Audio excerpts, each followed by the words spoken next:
Hai sahabat pintar, semangat pagi semuanya. Jumpa kembali bersama Bu Guru ya. Assalamualaikum warahmatullahi wabarakatuh. Anak-anak yang hebat, apa kabarnya kalian semua pagi hari ini? Bu Guru selalu harap dan doakan agar kalian senantiasa dalam keadaan sehat walafiat. Oh iya, jangan lupa untuk selalu bersemangat ya.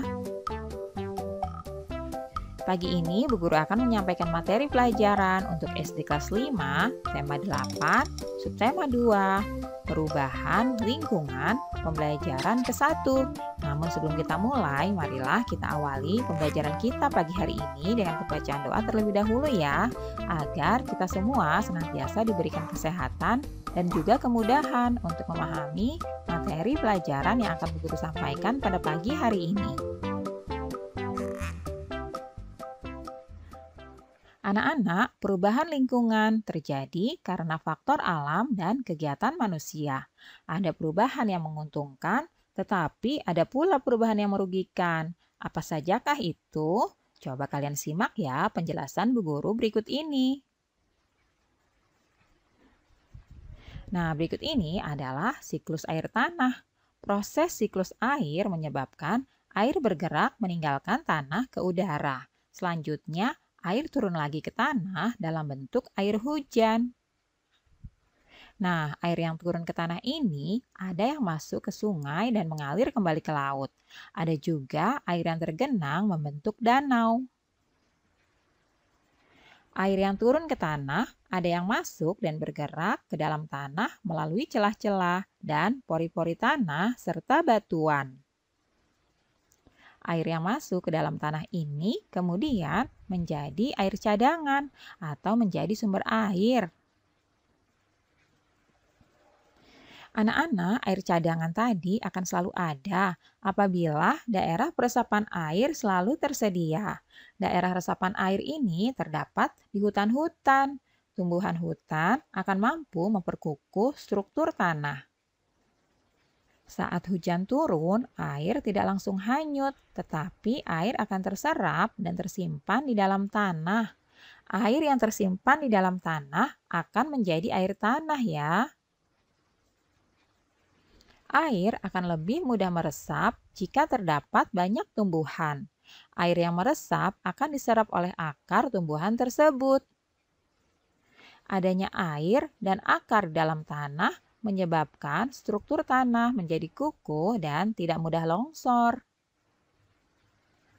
Nah, menyimak uraian tersebut dapat disimpulkan ya bahwa keberadaan hutan itu sangat penting. Hutan berperan dalam penyimpanan air. Oleh karena itu, kita harus senantiasa menjaga kelestarian hutan ya anak-anak. Saat ini, hutan banyak yang gundul akibat penebangan liar dan pembakaran. Pepohonan di hutan ditebang atau dibakar dengan alasan tertentu. Seperti untuk membuka lahan pertanian, perumahan, atau industri. Kegiatan-kegiatan ini dapat mengurangi kemampuan tanah dalam menyimpan air. Akibatnya, pada saat hujan terjadi banjir dan pada saat kemarau banyak daerah mengalami kekeringan. Pembangunan jalan yang menggunakan aspal atau beton dapat menghalangi meresapnya air hujan ke dalam tanah. Akibatnya, pada saat hujan, air tidak dapat meresap ke dalam tanah. Hal ini menyebabkan terjadinya banjir dan air menggenangi jalan-jalan. Anak-anak, apabila daerah resapan air semakin berkurang, maka cadangan air di bumi ini akan semakin menipis. Hal ini dapat mengakibatkan sungai-sungai dan danau menjadi kering ya. Keringnya sungai dan danau menyebabkan proses penguapan akan semakin menurun. Akibatnya, menurunnya proses penguapan ini menyebabkan berkurangnya pengendapan titik-titik air di awan. Keadaan ini tentu mengurangi terjadinya hujan. Nah, anak-anak, berikut ini adalah ringkasan tentang siklus air tanah, yaitu mengalami ada 3 peristiwa ya. Peristiwa yang pertama adalah air bergerak meninggalkan tanah ke udara, yang disebut dengan penguapan. Peristiwa yang kedua, kemudian air tadi akan turun kembali ke tanah dalam bentuk air hujan. Pada peristiwa ketiga, air hujan yang turun tadi ada yang masuk dan bergerak ke dalam tanah melalui celah-celah dan pori-pori tanah serta batuan, sehingga akan menjadi cadangan air atau sumber air. Nah, anak-anak, itulah tadi siklus air tanah ya. Selanjutnya, coba kalian jawab pertanyaan berikut ini. Yang pertama, coba kalian tulislah proses terjadinya air tanah. Seperti yang tadi sudah dijelaskan, bahwa air tanah berasal dari air hujan yang turun. Sebagian air yang masuk bergerak ke dalam tanah melalui celah-celah dan pori-pori tanah serta batuan.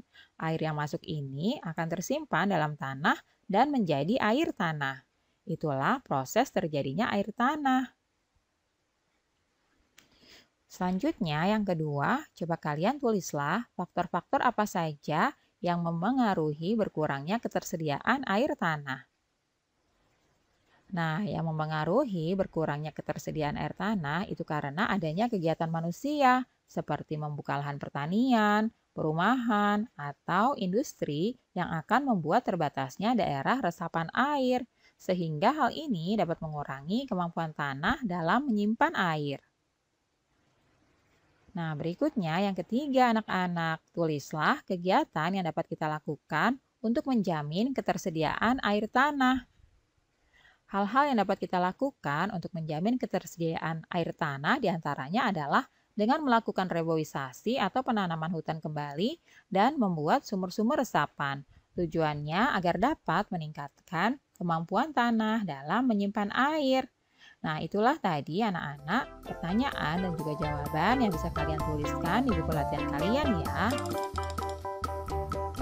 Nah, alhamdulillah anak-anak, pembelajaran hari ini sudah selesai. Terima kasih ya sudah menyaksikan video pembelajaran pada pagi hari ini. Semoga bermanfaat untuk kalian semuanya. Sampai jumpa lagi pada video pembelajaran selanjutnya ya. Salam sehat dan selalu semangat. Wassalamualaikum warahmatullahi wabarakatuh.